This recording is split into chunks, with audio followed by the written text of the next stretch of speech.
जय श्री राधे कृष्णा। ओम नमः शिवाय। दोस्तों, आपके अपने ईश्वर कृपा चैनल में बहुत बहुत स्वागत है। भगवान भोलेनाथ की कृपा आप सभी पर सदा सर्वदा बनी रहे। दोस्तों, त्रयोदशी व्रत भगवान भोलेनाथ को बहुत ही प्रिय है। इस दिन जो भी भक्त व्रत को धारण करके विधि विधान से भगवान शिव की पूजा प्रदोष काल में करते हैं, भगवान शिव की कृपा से उनकी मनोकामना बहुत ही शीघ्र पूरी होती है। और हर महीने में त्रयोदशी व्रत 2 बार आता है, एक कृष्ण पक्ष में और दूसरा शुक्ल पक्ष में। दोनों ही तिथि भगवान को समर्पित हैं और इस व्रत को प्रदोष का व्रत कहा जाता है। प्रदोष का व्रत करने से समस्त प्रकार के दोषों का नाश होता है, पापों का शमन होता है, निवारण होता है। शास्त्रों के अनुसार प्रत्येक मनुष्य को अपने जीवन काल में कम से कम एक बार प्रदोष का व्रत अवश्य करना चाहिए। इससे समस्त प्रकार के दोषों का शमन होता है। किसी भी प्रकार के दोष हों, चाहे आपके जन्म कुंडली के ग्रह दोष हों या आपके किसी भी प्रकार के जाने अनजाने में किए गए पूर्व जन्म के इस जन्म के संचित पाप हों, सभी प्रकार के पाप कर्म भी नष्ट हो जाते हैं। और प्रदोष का व्रत धारण करने से सुख, समृद्धि, सौभाग्य, संतान की प्राप्ति होती है, मनचाहा जीवन साथी प्राप्त होता है। अगर विवाह में किसी प्रकार की समस्या आ रही हो, जैसे कि पति पत्नी के बीच में रिश्ते अच्छे ना हो, ऐसे में दाम्पत्य जीवन को सुखमय बनाने के लिए प्रदोष का व्रत अवश्य करना चाहिए। किसी भी प्रकार का ग्रह दोष आपकी जन्म कुंडली में हो, जैसे चंद्रमा अगर पीड़ित हो, तो प्रदोष का व्रत करने से चंद्रमा से संबंधित परेशानियां दूर होती हैं। राहु केतु शनि से संबंधित परेशानियां दूर होती हैं। अगर आप रोग, ऋण और शत्रुओं से मुक्ति पाना चाहते हैं तो आपको प्रदोष का व्रत जरूर करना चाहिए। और हाँ, यदि आप प्रदोष का व्रत नहीं भी कर पाते किसी भी कारणवश, तो भी आपको आज भगवान शिव की पूजा आराधना प्रदोष काल में करने से भगवान शिव का आशीर्वाद आपको प्राप्त होता है और समस्त प्रकार विघ्न बाधाओं से आपको, परेशानियों से आपको मुक्ति मिलती है। और अपने मन की कामना अगर आप भोलेनाथ से आज शाम के समय प्रदोष काल में कहते हैं तो निश्चित ही आपकी मनोकामना भगवान भोलेनाथ की कृपा से पूर्ण होती है। आज तो बहुत ही श्रेष्ठ माना गया है प्रदोष का व्रत। और आज की वीडियो में आपसे बात करने वाली हूँ आषाढ़ मास के कृष्ण पक्ष के प्रदोष व्रत के बारे में। त्रयोदशी विधि कब प्रारंभ होगी, कब समाप्त होगी, यह व्रत हमें कब करना है, और पूजा का यानी प्रदोष काल की पूजा का शुभ मुहूर्त क्या है, और अगर आप प्रदोष का व्रत करते हैं तो प्रदोष व्रत हमें कब करना चाहिए, क्या नहीं खाना चाहिए, क्या खाना चाहिए, व्रत कब खोलना चाहिए, व्रत के नियम क्या होते हैं, और अपनी मनोकामना पूर्ण करने के लिए भगवान भोलेनाथ को कौन सी वस्तु अर्पित करें जिससे कि मनोवांछित फल की प्राप्ति हो और व्रत का हमें संपूर्ण फल प्राप्त हो, यह संपूर्ण जानकारी आज की वीडियो में आपसे शेयर करने वाली हूं। तो वीडियो को पूरा जरूर देखिए और अगर आपको आज की वीडियो अच्छी लगे तो लाइक भी ज़रूर कीजिए और शेयर भी ज़रूर कीजिए फैमिली फ्रेंड्स के साथ। और अगर चैनल पर पहली बार आए हैं, अगर आपने चैनल को सब्सक्राइब नहीं किया है और अगर आज की वीडियो आपको अच्छी लगे तो चैनल को सब्सक्राइब जरूर करें और बेल बटन को भी प्रेस जरूर कर लीजिए। तो इससे ये होगा कि जो चैनल पर आने वाली वीडियो है अपलोड होगी, उसकी नोटिफिकेशन आपको सही समय पर प्राप्त होगी।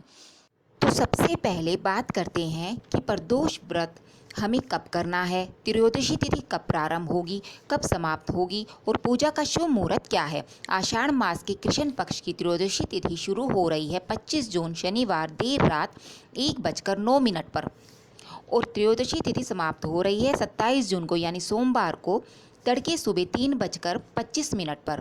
तो व्रत हमें कब करना चाहिए? देखिए, प्रदोष का व्रत 26 जून रविवार के दिन रखा जाएगा क्योंकि इस दिन हमें सूर्य उदयकालीन तिथि प्राप्त हो रही है और शाम के समय संध्या काल में भी त्रयोदशी तिथि है, तो प्रदोष काल के समय भी हमें त्रयोदशी तिथि प्राप्त हो रही है।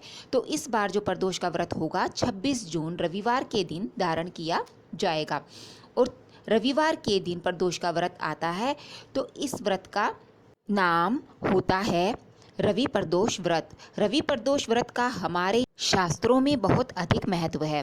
रवि प्रदोष का व्रत धारण करने से या बिना व्रत किए भी भगवान शिव की पूजा आराधना करने से अच्छे स्वास्थ्य की प्राप्ति होती है और सुख, समृद्धि और सौभाग्य, संतान की प्राप्ति होती है। इसके अलावा मान प्रतिष्ठा की प्राप्ति होती है। नौकरी में आ रही बाधाएं दूर होती हैं। सरकारी नौकरी की यदि आपको कामना है तो प्रदोष के दिन आप भगवान शिव की पूजा करते हैं। इसके साथ ही सूर्य देव को देते हैं। इस प्रकार से सुनिश्चित ही आपको सरकारी नौकरी में आ रही बाधाओं से आपको मुक्ति मिलती है और शीघ्र ही आपको सरकारी या मनचाही नौकरी की प्राप्ति होती है। नौकरी में आ रही बाधाओं को दूर करने के लिए भी प्रदोष की पूजा बहुत अधिक महत्वपूर्ण मानी गई है। तो अगर आप किसी भी कारणवश प्रदोष व्रत की पूजा नहीं कर पाते हैं तो भी आज शाम के समय प्रदोष काल में पूजा अवश्य कीजिए। प्रदोष काल की पूजा का शुभ मुहूर्त शाम 7:23 से 9:23 तक। और अब बात करते हैं प्रदोष व्रत की पूजा विधि और नियम के बारे में। देखिए, अगर आप प्रदोष के दिन पूजा करना चाहते हैं, यदि व्रत धारण करना चाहते हैं तो प्रातःकाल जल्दी उठ जाइए, मतलब सूर्य उदय से पहले उठ जाइए। स्नान इत्यादि करने के बाद साफ स्वच्छ वस्त्र धारण करके सबसे पहले भगवान सूर्य नारायण को जल दें। और आज के दिन जब आप भगवान सूर्य नारायण को जल अर्पित करते हैं, तांबे के पात्र में जल भरकर इस जल में आपको थोड़ा सा गुड़ डालना है। इसके साथ ही आपको रोली और चाहे तो लाल चंदन का प्रयोग कर सकते हैं। लाल पुष्प डाल सकते हैं। यदि आपके पास उपलब्ध हो तो उगते हुए सूर्य को देखकर ओम सूर्य देवाय नमः इस मंत्र के द्वारा भगवान सूर्य देवता को जल अर्पित कीजिए और भगवान सूर्य की 7 परिक्रमा करें। इसके बाद जो आपके मन में मनोकामना है उसे पूर्ण करने के लिए प्रार्थना कीजिए। और सूर्य देव को जल अर्पित करने के बाद भगवान भोलेनाथ की पूजा आराधना कीजिए। चाहे तो आप मंदिर में कर सकते हैं, शिवालय जाकर भी भगवान शिव जी की पूजा आराधना कर सकते हैं। लेकिन पहले जो अपने घर में मंदिर है, देवी देवताओं जो भी अपने विराजित कर रखे हैं, पहले नित्य की पूजा कर लीजिए। उसके बाद ही आपको मंदिर जाना चाहिए। मंदिर जाना आवश्यक नहीं है। ये पूरी तरह से आपके ऊपर निर्भर करता है कि अगर आपके पास समय हो तो आप सुबह मंदिर जा सकते हैं।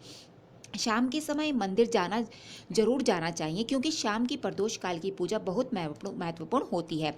अगर आप शिवालय जाकर करते हैं तो बहुत ही श्रेष्ठ फल की आपको प्राप्ति होती है। तो सुबह की पूजा चाहे तो आप अपने घर में भी कर सकते हैं, या अगर आपके पास समय हो तो मंदिर भी जा सकते हैं।